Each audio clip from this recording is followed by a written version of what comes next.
And the day I went in, I drove off in the car I wanted. 100% worth your time.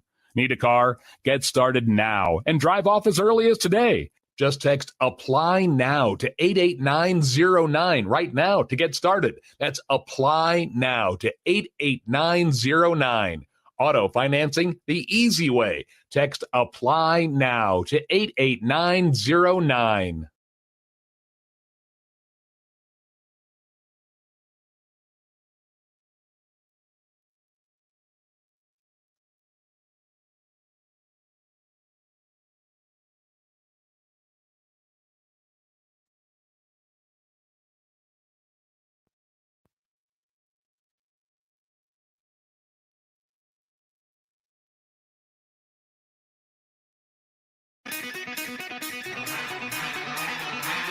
It's time for Outside the Box with Lincoln Stars head coach Rocky Russo and Lincoln Stars broadcaster Joel Norman on 93.7 The Ticket and theticketfm.com.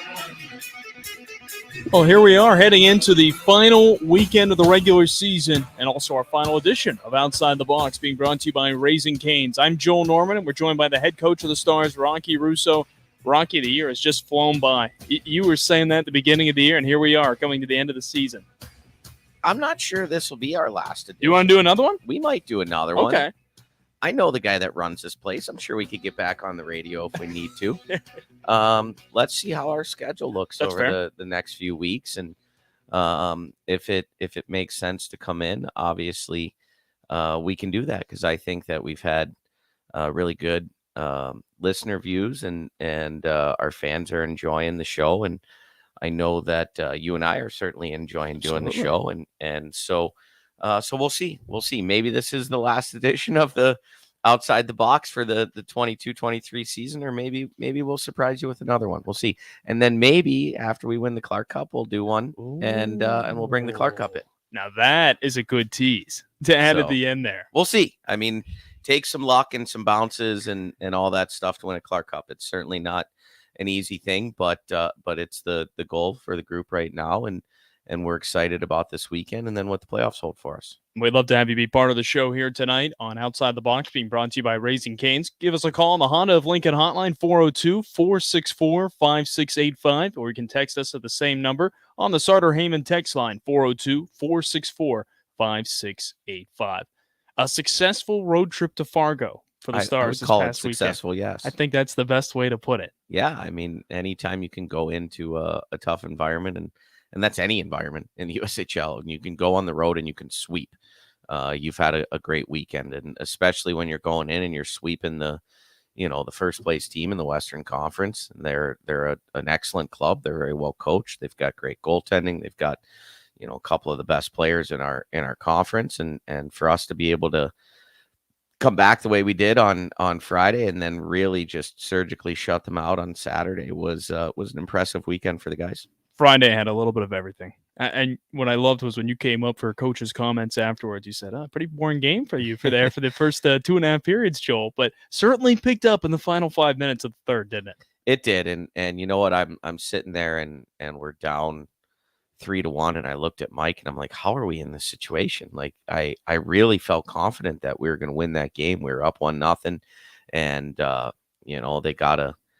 they got a lucky bounce. Obviously, they got the puck to the net. I give them a lot of credit for that, but bounced off of Henry Nelson's skate and into our net to tie it up. And then, we can debate all you want about whether the penalty was a penalty shot or should have been a 2-minute minor, but the referee calls it a penalty shot in the moment, and all of a sudden we go from being up 1-0 and really controlling that third period. I mean, they weren't getting many opportunities, and we were doing things the right way to go from that to suddenly staring a deficit in the face, and then the net's empty and it's 3-1 and there's 48 seconds left. You're like, gosh, I can't believe that we're not going to find a way to win this game.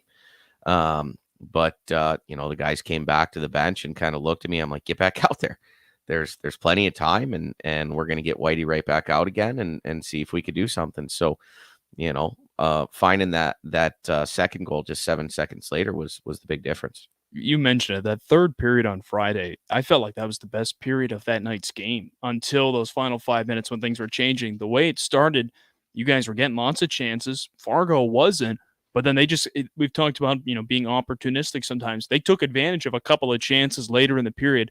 That penalty shot goal by Link was only the fourth penalty shot goal in the entire USHL this season.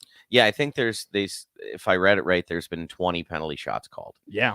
And I mean, tip the cap to Link. It was a great move and a great finish, and he obviously beat one of the best goalies in the league with that one. So there's nothing you can do about that. Sometimes a good player is going to score on a good goalie, and that was the situation right there. Such a chaotic situation late in that game. If you missed that one, the Stars are up with just over 5 minutes ago. They're up 1-0, give up a goal, give up another one about a minute and a half later to make it 2-1. And then Fargo adds an empty net goal with 48 seconds left, only for Lincoln to score 7 seconds later and then tie it up with 1.3 seconds left. Rocky, have you ever had a later goal in a game? I know there was one last year with Omaha that was pretty late. That one went in as the buzzer sounded. And Mason chased that one down, made a play up to Joe LeMay, and Joe made a quick move and got a shot off, and it went in. In fact, the guys sprinted off the ice. We were all off the ice. Yeah. We're all in the locker room, and while they were reviewing it. That's the old NAHL move. There's no review in the NAHL move. So as soon as you score, you just get off the ice. You don't give them a chance to think about it. But here in the USHL, they can go and they can take a peek at it. And so they asked the guys to go back to the bench. George and I were standing just right outside the replay booth waiting to find out what was going on. And they had told us it was a good goal, but they said there was like 0.8 seconds left on the clock, and they had to drop the puck.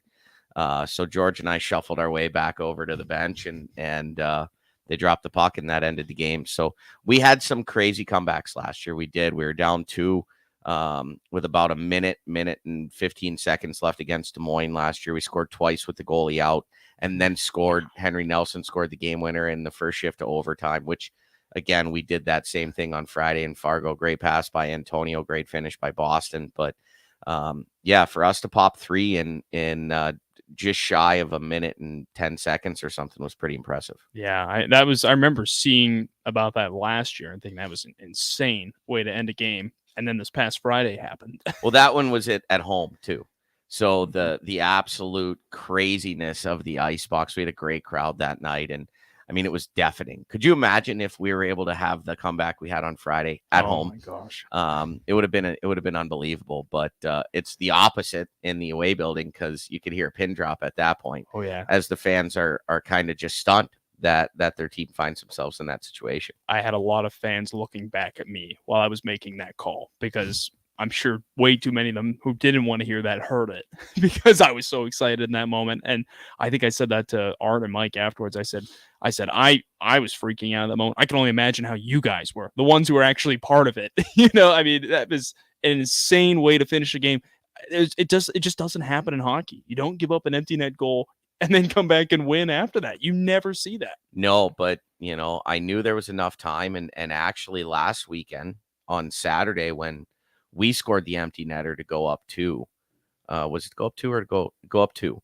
Doug scored with like a minute and 35 seconds left. Yep. And the guys were all excited. And I'm like, yo, you need to stop. Like, we have a minute and a half left. There's a lot of time left. We need to go out, and their goalie's going to come back out. We need to focus, because with that amount of time, anything can happen. And if we don't score right away, then you're going to have a really hard time. But to pot one 7 seconds later gives you that time. And the most incredible thing is we, at one point in that 41 seconds, had a defensive zone faceoff.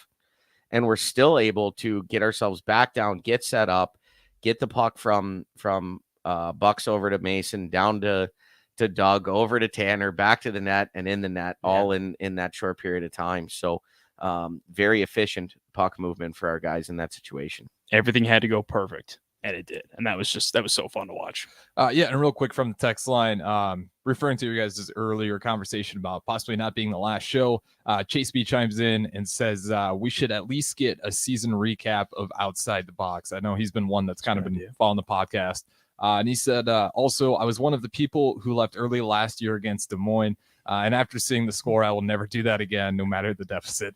Lesson learned. Lesson learned. In fact, I had a lot of people or read a lot of comments about how people shut the game off when it was 3-1 and said, oh, well, unfortunately, the Stars aren't going to get their points tonight, and went and took a peek at the box score or social media later in the night, and everybody was kind of like, wait a minute, what just happened? What did I miss? And so that's what's great about our social this year, the recaps and the videos and being able to see that stuff in almost in real time on our social media has been fantastic. And I get a ton of compliments from our fans, and more than anything from people that don't live in town, that don't get to come to the games, that are following us online in one shape or form, and being able to see that stuff right away is great. Yeah, that's the goal. Make everyone feel like they're here, even if they aren't. But yeah, I had the same thing. I had several people who reached out or said, oh boy, I missed that. Or I was reading their Facebook comments or someone saying, oh, I turned the game off after the empty netter. And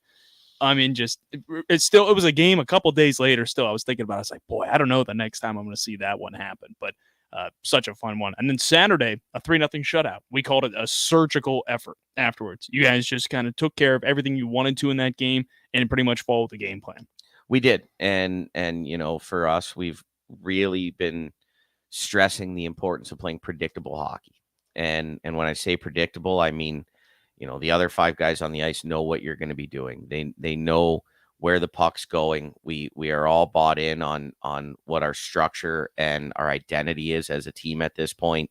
We're embracing that. Everyone's pulling the same direction. And I thought we defended really well throughout the course of the night on Friday. We ended up, I know it didn't look like it on their score box, but when we get our analytical stuff back, we outshot them on Saturday night. But they had some very good chances, obviously. And Whitey stood tall, made some huge saves for us, and their goalie made some really good saves too. That's a 3-0 game that could have been 4-5-6 had he not made some really, really big saves. So that was 2 of the best goalies in the league going head to head, and Whitey showed why he's one of the very best goalies in all of junior hockey. 29 save shutout for him, his 5th of the season, tied for the most in the USHL, tied for second most in a Star single season history. What can you say about the year he's had? That he should be strongly being considered for goalie of the year with the amount of minutes he's been in the net. And that's something that, I hope the other coaches and GMs take consideration is I assume he's leading the pack in the league when it comes to games played and minutes played. He's, I think, second in both categories. He's right there. So, I mean, he's played a ton, and Lucas has been fantastic when we needed him. There's no question. But Cameron's been the horse. He's won us a ton of games. He's kept us in stretches when we weren't playing good hockey. And, we probably cost him 3, 4, 5 wins with a bad stretch of hockey. That's going to happen, right? There's no one at fault for that, because our guys have picked Cam up if he's not playing good, and Cam's picked the guys up when they're not playing good. And so that's part of being a team. Cameron and Whitehead is second in games played, second in minutes, second in saves. Who's ahead of him? It's all sorts of different guys. Christoph Eberle with Green Bay has 2 more games played. Jacob Fowler has the same amount of wins as him. Eberle, again, a couple more minutes than Whitehead. Max Lundgren from Des Moines has 1 more save than Whitehead does. Interesting. Well, but he's right up there, though. Yeah, like you're talking about. Top of the category for everything. The shutouts, I think that's got to be mentionable, too. You've got those in there. I mean, this is a guy, he had 1 last year, the 5 in 1 season. We were talking, when he got the 3rd, I think, back against Fargo. At the time, we were saying, boy, that's a good number to have for a full year. He's still got a lot of time left to add to that. Yes, he does. We just got a question here that says, why doesn't the USHL schedule playoff games for weekends? Surely they have to realize they're losing revenue. Well, that's a good thing to bring up. We talked about this earlier in the season, why we jump into this playoff format so quickly. I don't have any love for the playoff format at all. But that's above my pay grade.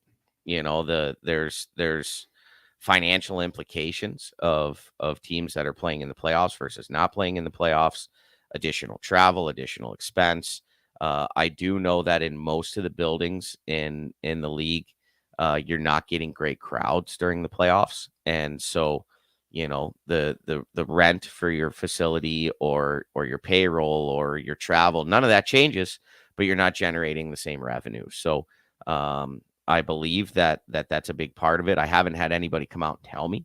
I'm purely speculating, but if it were up to me, we wouldn't be starting the playoffs on Monday, whether we're in a bye situation or not. I just feel like you play Friday, Saturday, you play 62 games, and then bang, Monday, you got to play again. I think these kids work too hard to earn a playoff berth to have it potentially be over in 2 days. With that being said, if money wasn't an object and I could do it purely from a 100% hockey perspective, I probably would remove the 2 games that we're playing this weekend. I would play a 60-game schedule, and I would start playoffs this weekend. So now you would have a full week of preparation. I mean, granted we're playing all these teams over and over and over again. So if we do play Monday, we have a good feel on our opponent. But I'd love to have a week of prep and really start to put it in. And even if it is a 3-game series, which I don't like that either, but let's say it is a 3-game series, you could have a 3-game series going on this weekend. Yeah. And then you could get into probably a couple 5-game series at that point and still be in the same time frame where you could finish the Clark Cup around that May 23rd date. So, but I also understand, hey, that's an extra home game. And when you're like us and you can get 3,500, 3,800 fans and all the revenue that generates, that's a huge loss financially if you take that game away. So I understand that too. But I think you get the business end of it, you get the hockey end of it. There's not a whole lot of owners making money running junior hockey teams, and they do it for all the right reasons because they love it and they want to provide these opportunities for these young men. And I have nothing but respect for all the owners that are a part of any junior hockey level. I don't care what it is, whether it's the highest junior level at the USHL down to, tier 3 hockey at the lowest level. If you are putting your money where your mouth is and supporting the development of kids, I have nothing but respect for you. No, absolutely. I'd like to see these playoff series be at least a 5-game one, in my preference. I think if you want to do something shorter early on, look, there's only 4 teams in the entire league who aren't making the postseason. I mean, we're very well aware of that. While a postseason berth is a privilege, the overwhelming majority of teams are still making it. Well, think about it this way. You play 62 games. You claw your way into the playoffs. You lose in the first round. You don't even get to play a home playoff game. Yeah. You don't get to play in front of your fans. Your fans support you. They come to the rink and they spend their hard-earned money and they want to see you get in the playoffs, and then you get in and you don't get to play a game at home. Yeah. And if I'm a fan, I'm frustrated at that, right? Because I want to see my team play at home. They worked hard. They earned a playoff berth. I want to be able to see them play playoff hockey. And so I don't think it's as simple as the conversation is right now between the two of us. I think there's a lot more factors that go into it, and I respect the folks that make those decisions. But from a purely hockey standpoint, sure, I'd love to see 5-game series and time to prep, and that's how it was in the NA. But only 4 teams made it, so their playoffs are going to start this weekend. It's 1 versus 4, 2 versus 3, and if you're in the South Division with 8 teams, 4 of those teams didn't make it. And New Mexico, for example, 33 wins, 70 points, just misses the playoffs. That's a really good season in the North American League, and they don't make the playoffs. So you got to claw to get in, but if you do, you're guaranteed at least 1 home game, right? And an opportunity to hopefully make some revenue back. And for those who aren't familiar with where the Stars are at in the standings, many of you probably listening already do know. Lincoln is right now in 3rd place in the Western Conference, 1 point back of Waterloo, who has the 2nd spot. If Lincoln were to leapfrog Waterloo, they'd get a first-round bye and thus would not have to play this coming Monday through Wednesday, which would be extremely advantageous for everything we've been talking about, but also just would give you a chance to not have to worry about any extra fatigue or injuries, because 2 big games this weekend against a team who you're not going to see in the first round, but you've seen plenty this year. They're heading to the postseason, a day off, and then potentially, unless you get that second round bye, right back at it against another hungry team Monday through Wednesday, potentially Wednesday. Yeah, and you know what? That's the schedule, and we play the schedule that's presented to us. And Like we talked about on the press conference this afternoon, we don't have full control of the situation. And it's easy to go back and you can point fingers at this point or that point. And, you try to explain to the guys how important every single point is, but you play 62 for a reason. You're going to drop some you shouldn't. You're going to win some you probably didn't deserve to. And it all shakes out at the end. And so for us, the only thing we can control is giving our best effort this weekend, try to win 2 hockey games, and then see how things play out with the Waterloo Dubuque series. It's interesting right now between last weekend and this weekend, Rocket. It's been 2 quality opponents who both are going to be missing a big defenseman. Last week, Fargo didn't have Joe Polonachuk, who's been banged up, and they've struggled without him. They've lost 9 of 11 since he's been gone. Hard to replace that guy in your lineup. He's an NHL draft pick this year. Yeah, really, really good player. Played with Tanner Ludke at the World Junior A Challenge. And now this weekend, you're going to go up against Tri-City. They don't have Sebastian Tornquist, who has just loved playing the Stars this year, as we know all too well. He had the overtime winner, a couple of other huge goals against Lincoln. It's one of those interesting spots heading into the weekend where I think it can be almost look like a trap on paper. It's like, okay, they're missing a guy. Maybe we've got a pretty good shot here. But Tri-City, even with their struggles last weekend with Des Moines, they're going to be ready to go here. There's nothing that presents a trap for us. We are very well aware of the importance of these games, and we've been in that playoff mentality for a long time.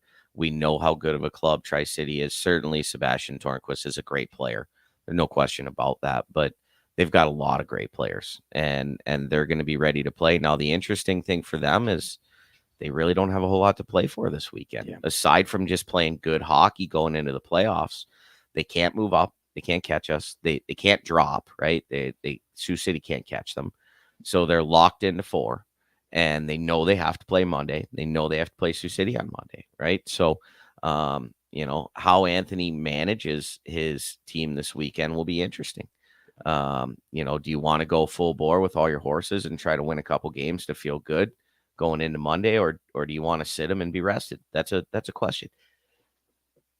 It's a legitimate discussion because they're in a spot, like you said, you can go in with the momentum, or it's, you kind of make sure everyone is healthy who's left there. It's an interesting conundrum. And I don't know. I've not actually ever been in that situation. Like, I guess because there was always enough distance between when it was time to play playoff hockey. Now, I mean, we were kind of in that situation last year. We couldn't drop to 4. We couldn't jump to 2. But we also didn't have a ton of extra bodies. We didn't bring a bunch of affiliates in. So everybody played. Aiden Thompson was playing those games, and Joe LeMay and Daltz, all those veterans that are gone now, they're playing in those games. And so, I suspect whether they play everybody or not, they're going to give us a great effort. They're a great team. They're well coached. They work really hard.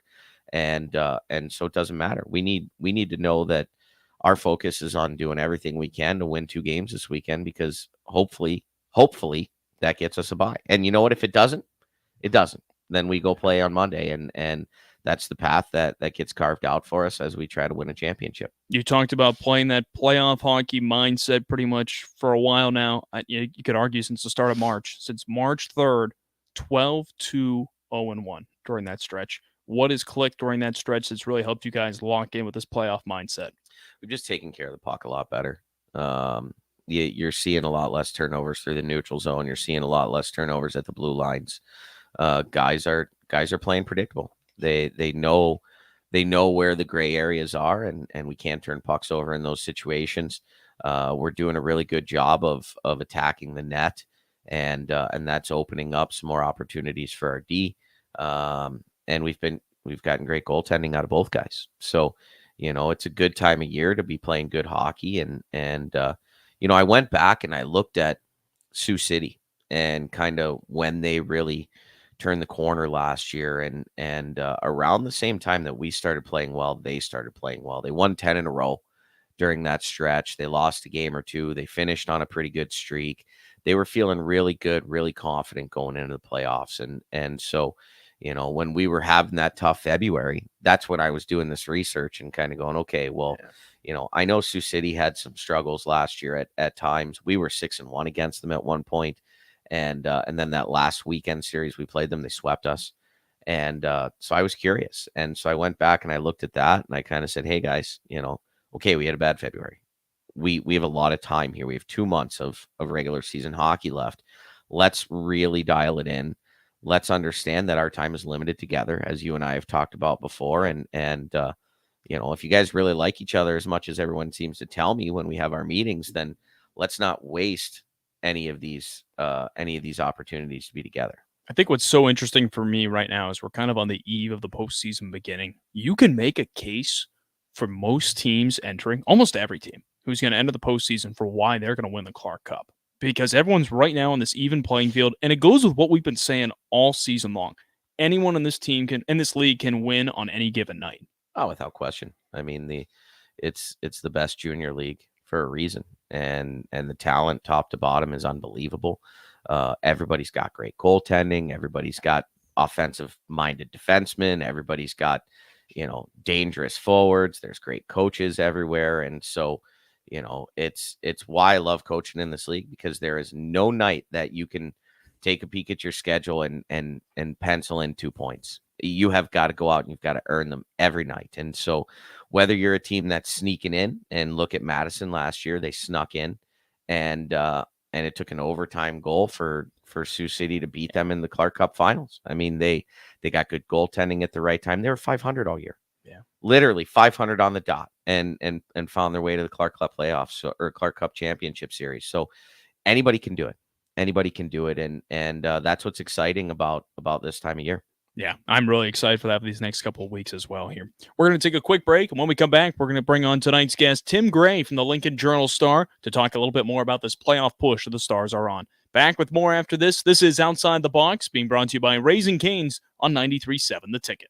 Nebco is hiring CDL drivers for Ready Mix Concrete, Husker Concrete, and Beatrice Concrete. Nebco offers great pay, medical, and retirement benefits, paid time off, and we pay for CDL training. Apply today to earn an average total compensation of $50,000 to $60,000 your first year driving.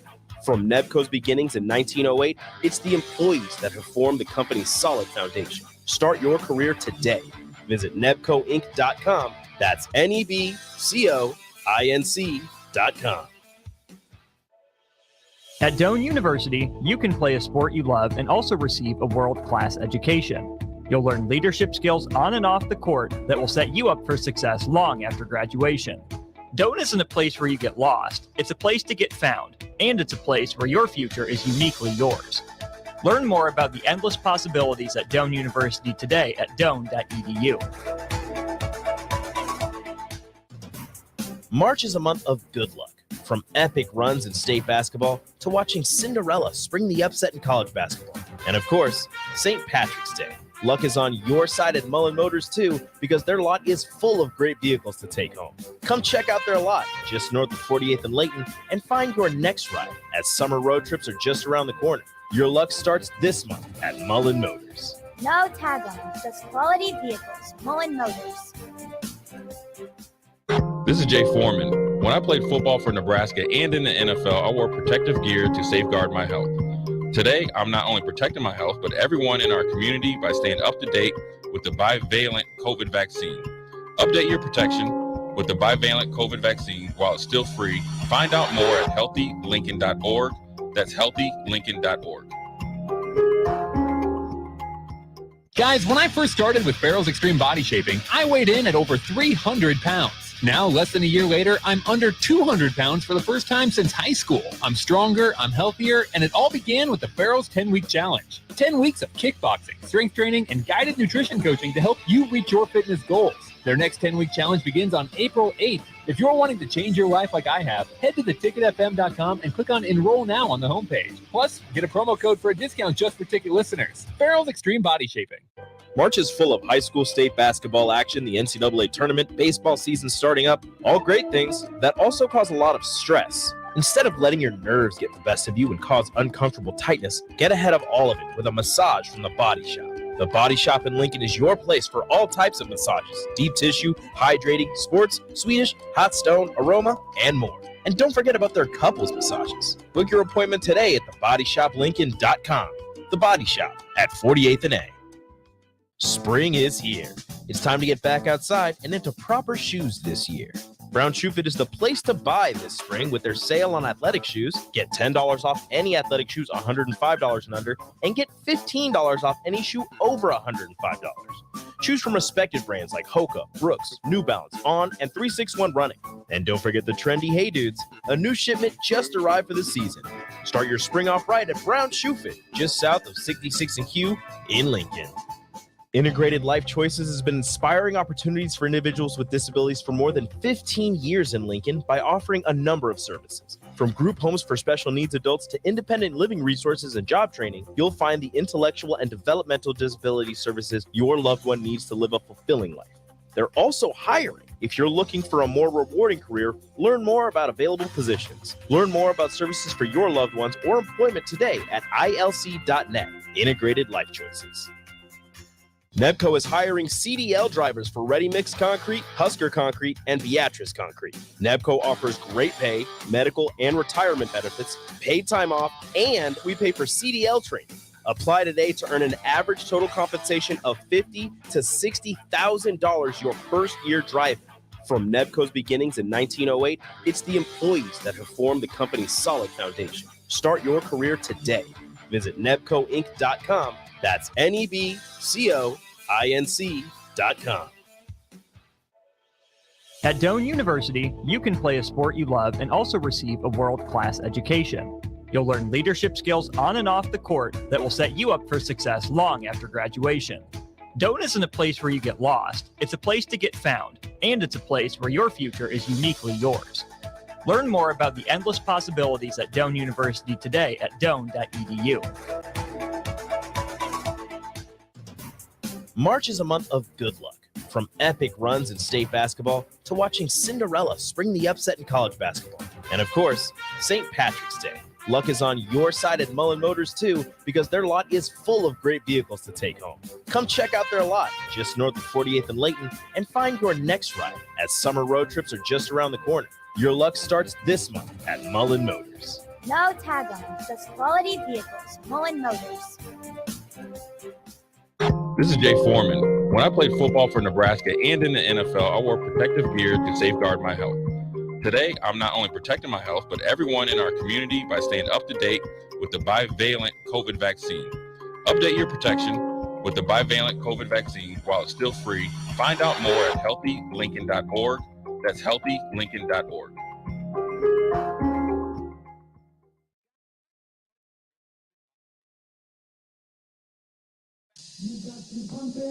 It's time for Outside the Box with Lincoln Stars head coach Rocky Russo and Lincoln Stars broadcaster Joel Norman on 93.7 The Ticket and theticketfm.com. Back again here on Outside the Box, being brought to you by Raising Cane's here on 93.7 The Ticket. I'm Joel Norman, Stars broadcaster. We're joined by Tim Gray from the Lincoln Journal-Star as we get set for this final weekend of the regular season. Tim, another year gone by, just kind of flies by, doesn't it? Yeah, I feel like we were still in October or November, and it's April or almost May now. So I feel like ever since February started, it just went into a full sprint. And I blinked, and the weather would change 20 degrees with each blink. That's Nebraska for you. Like it could still snow next week, so you don't know. But yeah. Yeah, we could see some cold temperatures in here still. But playoff hockey, one way or another, is coming next week. And, Tim, as we head into this final stretch here, it's going to be really fun. And there's still a lot to play for coming up this weekend. We touched on it a little bit with Rocky. And the Stars are in third place, trying to leapfrog in a second. And you and I were just talking about it off air. There's a lot of things to keep an eye on, though, with that race for second, because Waterloo is at Dubuque, and that's certainly an exciting matchup there for 2 games this weekend. Yeah, because Dubuque is a point behind Green Bay. They're playing for, if they move up a spot, they get a first-round 3-game series at home compared to on the road for 3 games. And, I know you and Rocky are talking about it about, on the road, you don't get if you lose that series, you don't even get to play a home playoff game, and it's been that way the last couple of seasons. But, Waterloo has no pushover either with Dubuque. So the only thing I don't like is they don't have the cross-conference, and Waterloo gets to play Dubuque, Yeah. And it's just – next year solves that. But you're right. It is so funky. I think the Stars have really – them and I think Tri-City really hasn't much either. But almost every other team in the West has gotten some action with the East, And I know it's kind of location with Nebraska. Having 3 teams easier when you only have to travel 70 miles to Omaha and Yeah. 100 something to Kearney, but it'd still be nice to see some of those teams, because even when Team USA would come to the ice box, it depending, sometimes the Stars would blow them out and be vice versa. But when you get to see Austin Matthews and Matthew Tkachuk and Brady Tkachuk and just kind of the big superstars coming to the ice box, it's just kind of more like you're in awe of, hey, I saw that kid when he was 17 and now he's first line on, the Montreal Canadiens or anything like that. My thing I've said is that Team USA should have to travel to every building at least once. Mm-hmm. They have 2 teams anyway. Yep. Just send one of them, and they already have enough advantages as is. and you could do that where you could do 2-game series. Like Friday night you play the 17 unders, Saturday night you play the 18 unders, and you just travel together, or vice versa. But I mean, it's a different kind of game when you watch Team USA come in and play. So. Absolutely. I think for all the advantages they have, that's the one thing that maybe could be done is they go everywhere. I know it's tough. I know it's easier said than done, but that's my in a perfect world, this is what happens thought on the process. And I agreed with you guys with the playoffs. I'd rather see 5-game series, and I know the first round bye is kind of nice, but I've seen plenty of times where those teams take that week off or those extra days and just get absolutely steamrolled, no matter if they've got a 20-point advantage in the standings over a team. And it's like I said before, Tri-City won the Clark Cup with a sub 500 winning percentage because they went to overtime, 23 times in the season, and those points matter. But it's just, I'd like to see the playoff format change, but it's nice seeing, at least 6 teams from each division in. I think the thing that gets me is that almost every team in the CHL, every league in the CHL, they're all 7-game playoff series, regardless of which one you're in. The BCHL, that's outside of the CHL, they do 7-game series. I'm so surprised that we don't do at least 5. That was something when I first joined the USHL, I was so stunned by. It was just like, it's only your first and second round are 3 games. I still think they're kind of trying to figure out the playoff format, as they go, because when I first started covering the Stars, it was more, I think it was like 5-5-5, but there was not as many teams made it.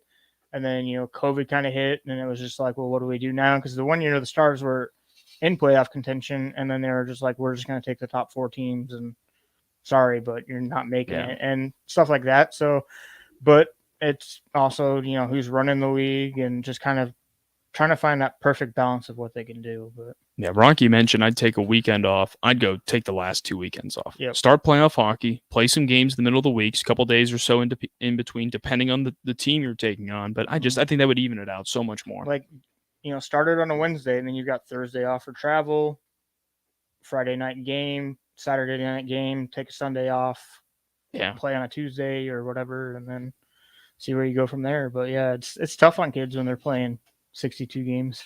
Jumping right into it, yeah.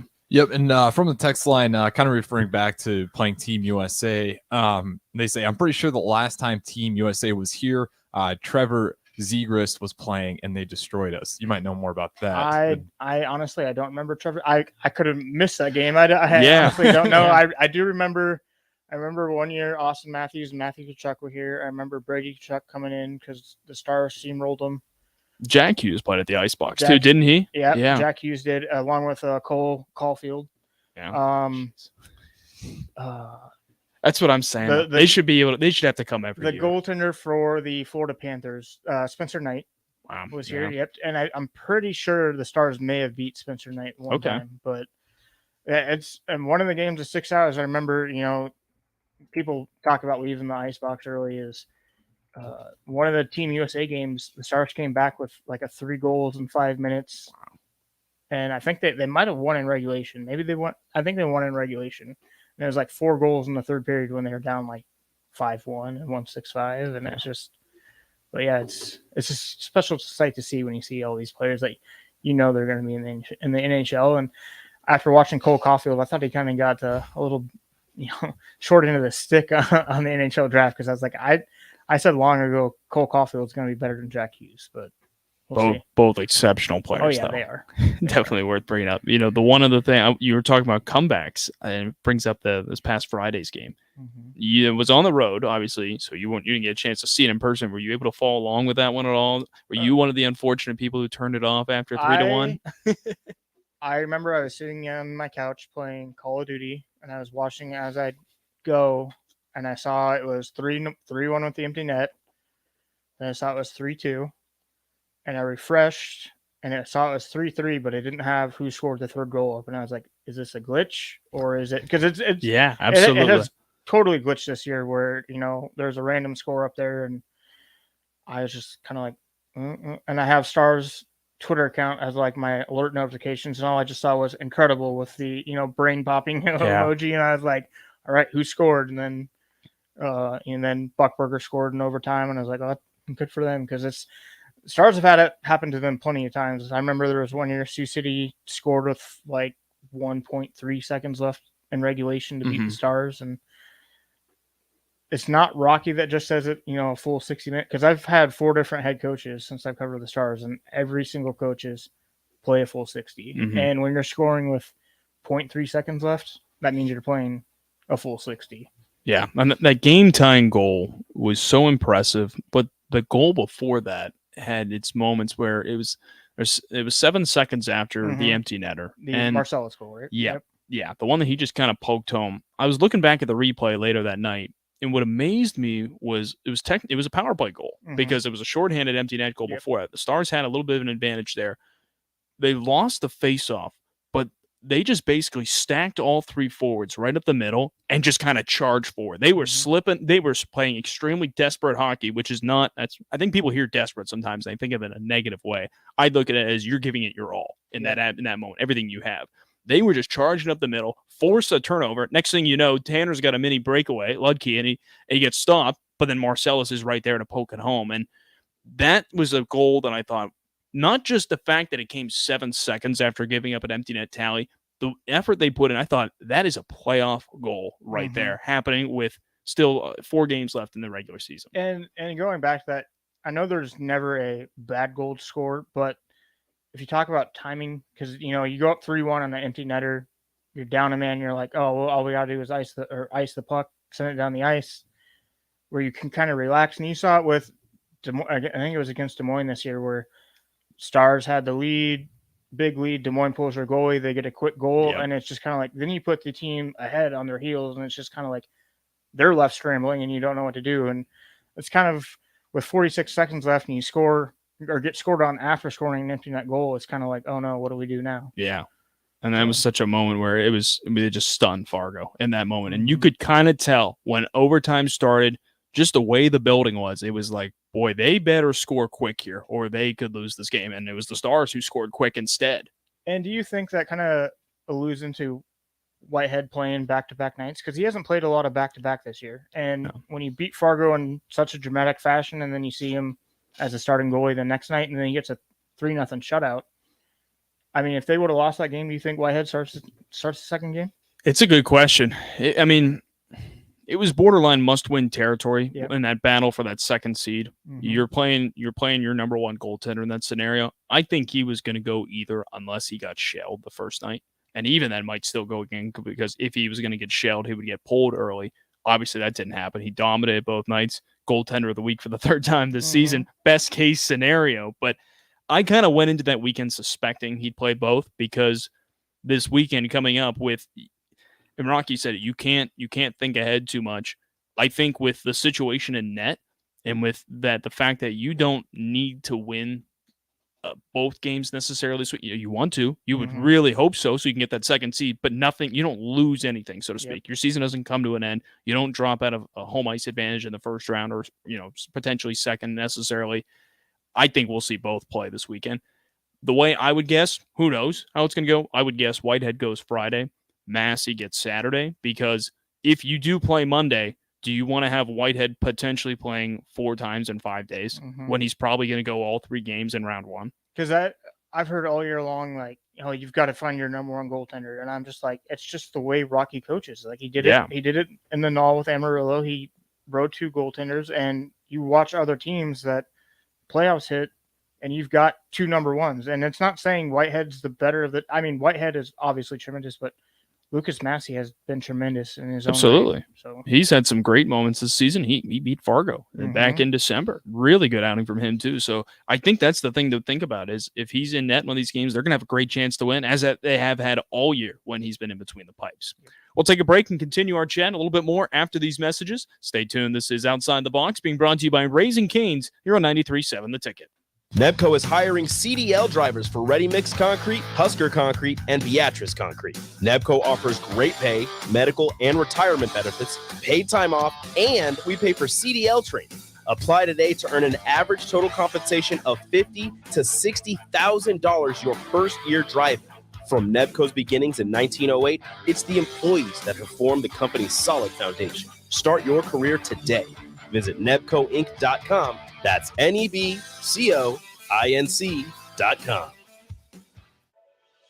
At Doane University, you can play a sport you love and also receive a world-class education. You'll learn leadership skills on and off the court that will set you up for success long after graduation. Doane isn't a place where you get lost. It's a place to get found, and it's a place where your future is uniquely yours. Learn more about the endless possibilities at Doane University today at doane.edu. March is a month of good luck.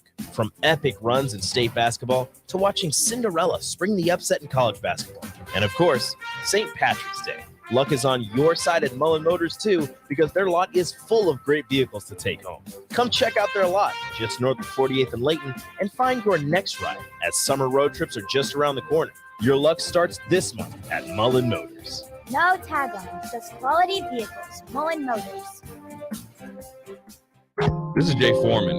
When I played football for Nebraska and in the NFL, I wore protective gear to safeguard my health. Today, I'm not only protecting my health, but everyone in our community by staying up to date with the bivalent COVID vaccine.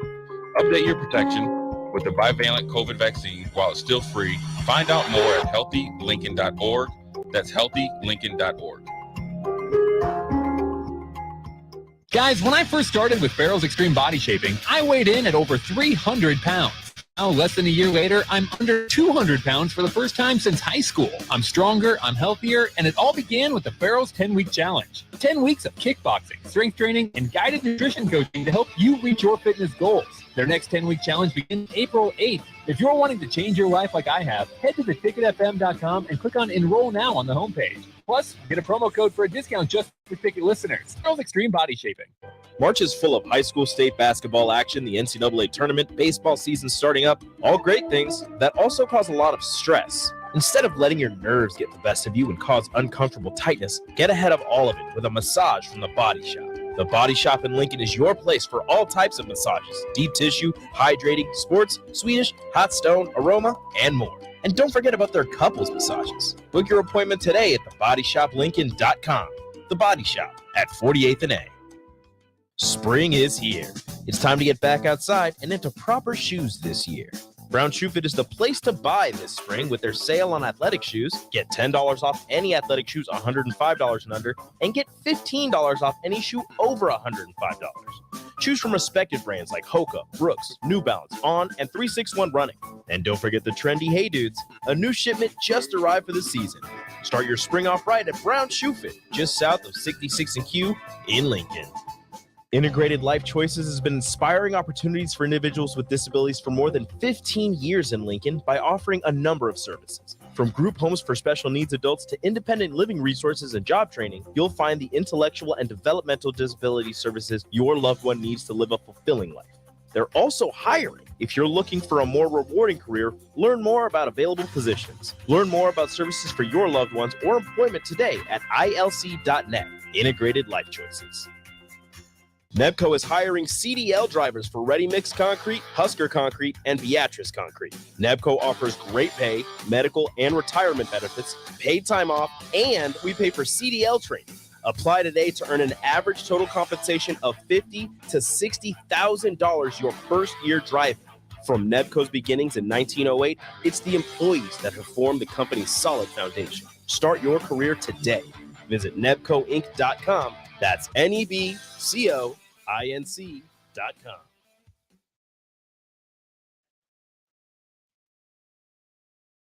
It's time for Outside the Box with Lincoln Stars head coach Rocky Russo and Lincoln Stars broadcaster Joel Norman on 93.7 The Ticket and theticketfm.com. Last segment of Outside the Box being brought to you by Raising Cane's. Final show of the regular season. Rocky teased it a little bit before. We may have another. We'll have to see how the playoffs allow for us to do things down the stretch. I'm Joel Norman, joined by Tim Gray of the Lincoln Journal-Star. And Tim, as we get into this final segment, let's play a little bit of a game here. Now, as we mentioned, Lincoln can still get the second seed. Mm-hmm. It's a tall task. You need Waterloo. We're all big Dubuque Fighting Saints fans this weekend. I'll say that. But let's assume right now, because let's say everything ends where they are in the standings, and let's say the Stars finish in third. They would play the 6th seed, who is either going to be Sioux Falls or Des Moines. Who would you rather play if you're the Lincoln Stars in the first round? I'm going to cop out and say I don't think it matters who they play, but Sioux Falls, Lincoln to me has always kind of been that rivalry that's not a rivalry. You see them a lot, so many times this season, and I think it's just good hockey. Like it's either going to be really close or it's going to be, kind of a Lincoln dominant game, kind of like what you saw against Omaha this year, where, Omaha don't have a great record, but they still bring it. And I kind of feel like in the last couple of years, Lincoln and Sioux Falls have met in the playoffs, and it's just kind of made that, round 3 or round 4 where, who's going to be the better team this year. But I would say Sioux Falls in that aspect, because Des Moines has that funky power play where they just get guys behind the net, they get people in the crease, and they can tic-tac-toe. And if, Lincoln's, I think, 3rd or 4th most penalty minutes in the league this year. Right up there. And if you give any team a power play opportunity, they could capitalize. But Des Moines, their power play is so different than everybody else's. I'm going to say I'd rather face Des Moines as a slight edge. I think when you look at the two teams and you look at the player who could have the most effect on the ice against the Stars, I think he's on the Des Moines Buccaneers. I think it's Michael Bevilacqua. We talked earlier with Ronky about how Sebastian Tornquist for Tri-City has scored some huge goals against Lincoln. Bevilacqua's right up there. He's got 2 game winners against the Stars. One that was almost an overtime one because it came in the final seconds at Buccaneer Arena. Another one that was an overtime winner at the Icebox. I think that's the guy who's probably the best player on the ice for Des Moines when he's out there. They've got some great players, too. Varwork is a guy who I would have loved to have seen on a team like the Stars with that power forward presence. But I think that's a team that the Stars match up a little bit better with. I know every game was close with them. The Stars were 4-1-1 against Des Moines. Every game felt tight. I think it's a little bit better of a matchup with Des Moines than Sioux Falls. I mentioned Bevilacqua. I mentioned Varwork. There's a couple of guys who scare me on Sioux Falls. Sam Harris. Clint Levens is a guy who he's an agitator, but he's a talented player. He's that talented kind of guy. He can make some things happen in front of the net. He scores goals. He's a good player. Even with all the penalty minutes in there, he finds ways to be productive. And we talked about, Sam Harris too. Maddox Fleming, another one. They've got a few more guys who it just makes me give it a slight edge. I'd rather see Des Moines, but I think either one of them will be a challenge. We saw it last year. Lincoln was the 3 seed. Fell to Waterloo, who was the 6 seed. Just because the team's got the worst record doesn't mean it's going to be a one-sided affair. Now, can I ask you a question? I don't know if you'll answer or not. Let's hear it. Okay, so Rocky said they want to be a team that's predictable, where whoever they're facing, the other team knows what they're going to do and just do it better. But you see a lot this year of unexpected goals from unexpected players at big moments. Like, Yavish scored the other day. And I mean, Yavish has scored goals, but it's always Tanner Lucky, Doug Grimes, Mason Marcellus. Do you have a dark horse for the Stars? Playoff hero guy. A playoff hero guy? Okay. I mean, Waterloo had one last year against the Stars where I don't remember his name, but I know he was 16 years old and scored, 4 goals in the 3rd period for him? Wow, that's a good question for who will be a playoff hero for the Stars. When we made the Yavash trade, I thought that was the guy who is that candidate. He's been doing it down the stretch. And I was saying on the broadcast a couple of weeks ago, I said, I know fans love seeing him fight. We need this guy on the ice. Now those games are with Omaha in mid-March, that's done. No more of that. I don't want to see Yavash fighting. I wonder I'm sure the coaching staff is saying something like that. It's great that he can. Unless it's a blowout right now, there's no need. Because we don't want him missing any games here down the stretch. So I'd pick him as my potential playoff hero. And I'm going to go the other trade. I'm going to go Tyler Dunbar. Okay. He's got 1 goal with the Stars, 4 on the season, but not a big-time goal scorer, but he's got the playoff experience where I just kind of feel like, he's going to be on the ice in the final minutes of the game. And, he's not afraid to go in and shoot. So Yeah. And we talked about that Minnesota Dallas game last night about, double overtime. You kind of see the similar play styles of Lucas Massey, Cameron Whitehead making big saves just like both goalies did last night. And then, the unexpected hero of going down in the third period, can't skate, and then scores the game-winning goal. But it's playoff hockey, and anybody can score, and all the regular season stats are out the window. Yeah, absolutely. I think that's what fans can really look forward to so much next week. With it, again, it either starts on Monday or it starts next Friday. And we've been putting this stuff on social media. The tickets for those games are going to go on sale once we know who the opponent is, when we know we're playing as well. And if you're a 7-star member, you've already got your tickets for you for that first round. Just have to show your pass. Tim, looking forward to chatting more. I imagine you'll be there this Friday. Yep. Final.